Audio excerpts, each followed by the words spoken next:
Thank you very much. And let me see what we have. Commissioner Lomax. Larry Lomax. As far as military turnout, I just have a question. Is that when you give that turnout rate, is that based on presidential elections alone, or is that all elections? That was what I was able to glean from 2008 data, which is the closest I had to any kind of complete data. Yeah, that would be presidential. I would guess in the midterms that number's probably lower. Yeah, well, I'm a 30-year military guy, and then only reason I brought it up is my experience was the only thing we knew about was kind of congressional level and above. That's right. There was very little interest in any local elections. Well, that's right, and that was my experience in being overseas a lot, was a lot of the local furor about elections is completely lost on them, and so presidential, maybe Congress and Senator, but when you're talking about sheriff and dog catcher, you know, that gets lost in the, you know, paying attention to that stuff, so. Commissioner Patrick. Well, I had just a couple of questions regarding Uocava voters. So throughout the presentation, there were a couple of mentions about the success rate being attributed to voter education. Did you in any way think that there might be an impact from the MOVE Act so that the voters have gotten their ballot now at an early point in time?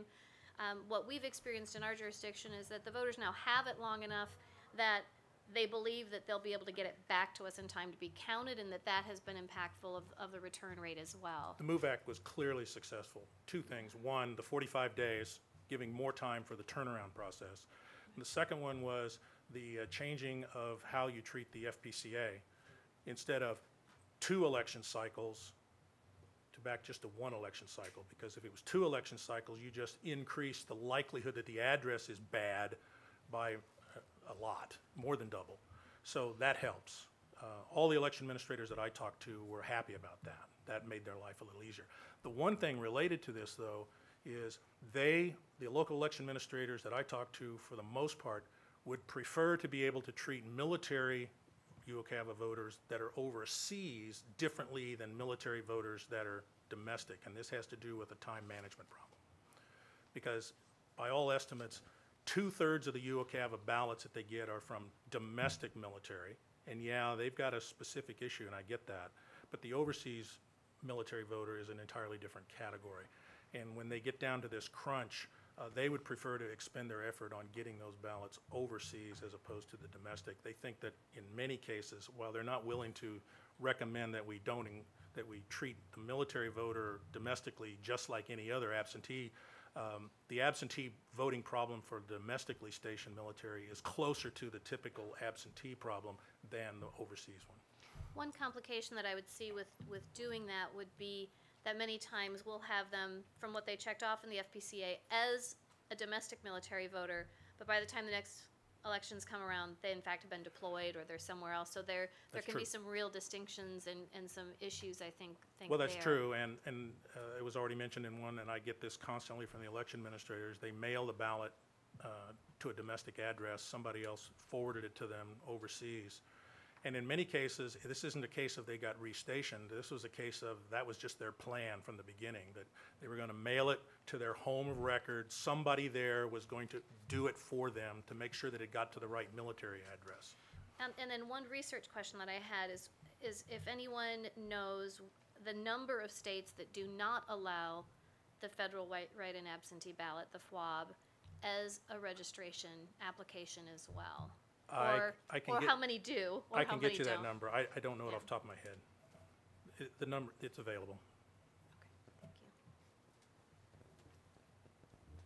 you. Well, just one little point on that, on the FWAB is, part of that's a creature of the federal law, because FWAB was created by the feds, so it would be nice, but we're not recommending legislation, but that's kind of, you see the deviation, because FWAB wasn't originally intended that way. I could talk about the part of the confusion on the FWAB, and the local election administrators talk about this all the time. Too many of the particularly young military voters see it as a last-minute emergency ballot. Oops, I messed up, I didn't get to do it, so I'm going to get an FWAB, I'm going to fill it out, I'm going to send it in. I'm not advocating that we count all of those, but to the extent that we can get those somehow enshrined into some kind of process that might be better. a number of those late ballots coming in late are clearly, and from this again, from talking with local election administrators, people who asked for their ballot too late as well. So there's a certain amount of voter malfeasance, if you will, involved in the process of their own. But I don't think that's a major systemic part of the problem. Charles and Steve, let me ask you a question about a slide in Charles's presentation on page 11, which is the Broward County slide made available by the supervisor on varying wait times within Broward. Right. Same administrators doing the planning, Mm-hmm. same ballot. Mm-hmm. Why such a huge discrepancy amongst similar sites so close together? Any theories on that? Well, the first thing I'd say is that it's too bad that she's gone off to lunch. I'd like to actually talk with her about it. I mean, actually, you know, the first thing I'll say is that Dr. Snipes actually mentioned one thing which is oftentimes underappreciated, and that has to do, we can talk about catchments of people living in particular areas, demography, and all those sorts of things. But that, you know, that little circle at 128, I think that's her Miramar library that she talked about, the one with the little room, right? Whereas the ones that have by far the smallest wait times are, as I recall, are supervisor of election facilities. So they own those facilities. They can, you know, they can arrange them how they wish. And so part of it is just the logistics of setting up to vote in a good place.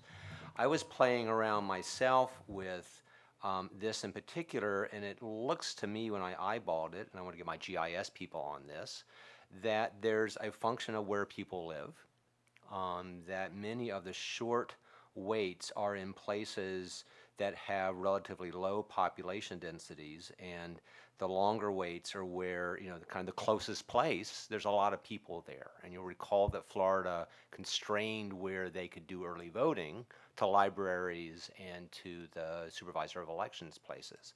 So basically, you know, the longest wait times are places where there's, you know, that's just the closest library, and there's not a lot of libraries around there, but for whatever reason, there's a lot of people living there. So that would be my main hypothesis looking at this particular data about that variation. Yeah. Steve? More data.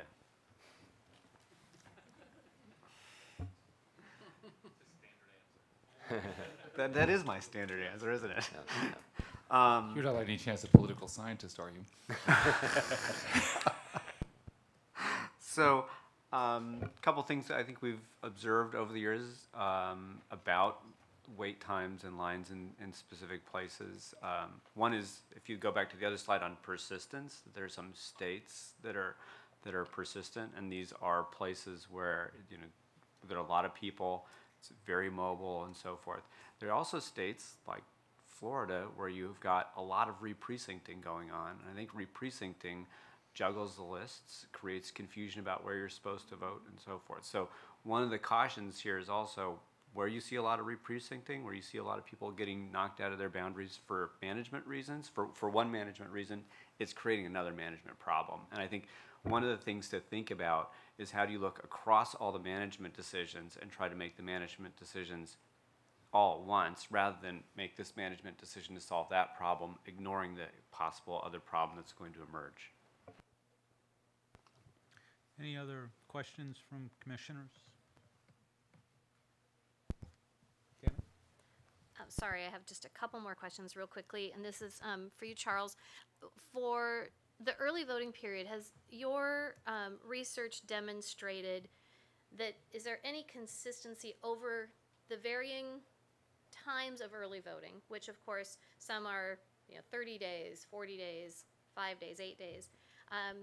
Are there any trends that most jurisdictions see in that the voters all wait till the very end? I've talked to some administrators and they say, no, ours are front-loaded. Mm-hmm. And have you found any that have figured out how to evenly distribute, or at least as evenly distribute them as they can? And also, since we're going to that sweet spot of balancing our resources and the services to the voters, what is, or what has appeared to be nationally, kind of the best early voting period to have where you are servicing the population, but you're not sitting there with all of these expensive sites being open for weeks at a time and the voters aren't coming in, and then there's the crush at the end where you could put some of those resources into the busier time period. What have you noticed anything there that you could recommend? At the moment, I haven't. I don't want to say things off the top of my head. I would note, and the best data we have, by the way, about arrival times or time of day with election day voting. So that's to say that early voting is still a bit of a mystery, and it's even more of an administrative challenge because you can't, as you know, you can't control the day in which people are going to show up. I will make the quip that I sometimes say that in political science, what's bad for the country is good for business. And the fact that Florida has actually shortened the time, lengthened the time, shortened the time, lengthened the time, is an opportunity for us actually to test now about how people distribute themselves given different opportunities in the state. The final thing I'll say is that unless you're Ohio, which has an enormously long time, my guess is going to be that with political science will tell us that assuming that something like a week, 2 weeks, you're not going to be able to avoid a rush of people who have already made up their minds and are eager to vote. So you're always going to have a big plug on the first couple of days. And then you're always going to have a plug at the end. And then there's the question that's an empirical question about modeling those two within the middle. Luckily, it looks like the number of people who want to vote early is relatively stable from time to time. And so, I mean, this is amenable to study, but we just don't know the answer to that yet. Thank you. Actually, that has been studied. I'm trying to remember who did it, and it was exploiting the variation at times. Turns out that 14 days versus 7 days, same number of people voted, bump at the beginning, bump at the middle, and nothing, very little in between. So you do get the early, late. So that seems to be a behavioral phenomenon. Part of it goes back to the campaigns. So if you have really active GOTV and they're targeting early voters, they push those guys to vote early to get them off the list so they don't have to keep going back and calling them, and they save money. So it's also a function of the political organizations. And that would make sense. We have some experiences where we have a challenge with our media where they don't want to talk about the election until a couple of days before the election, and that's the first that unfortunately many voters are hearing about early voting and that sort of thing. So I think voter education is critical. So, thank you. Commissioner Echeverria? Charles, excellent work. So thank you for that. Just a quick question. I was struck by your observations and your persistency data that you did the comparison, your conclusions, California versus Florida, similar demographics, et cetera, but yet they have dramatically different wait times. And Right. part of our task is definitely undue delay. So is it possible for you to take the metrics or the prescriptions data for California versus Florida? Is that a simple undertaking, a complex undertaking, and then just looking at the two, draw any conclusions in terms of undue delay? I've not done that, and so I can't give you the answer to that. When I've talked to my colleagues who are operations researchers and who've made a living answering questions like this, they tell me that's a trivial question, that it's not a hard question. I mean, it might require resources and persistence and doing it right, but it's a known art, and it could be done. So it could be done. It could be done, yeah. Thank you. Joe, I think the interesting study to do here is to take LA County and Miami-Dade, both of which are large enough that we actually have some survey data penetration, so there's enough data in each. Right. And to get the data from those two commissioners, from Dean out in LA and from the Miami-Dade Commission, and get everything we can get about their length of lines, list quality, and so forth, down at the precinct level, and try to develop a good picture. It's interesting that under the previous commissioner in LA, they abandoned early voting because nobody was using it.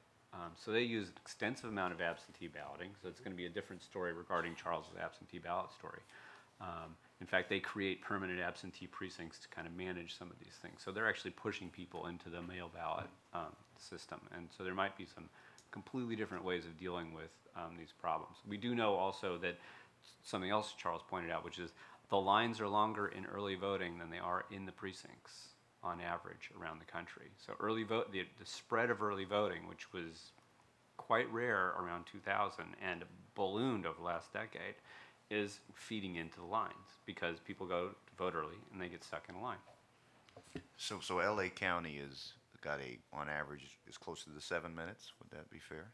Actually, LA County might even be a little below California, so it's Okay, around. so it's Yeah. got the short data. It's a short county. Yeah. Interesting, thank you.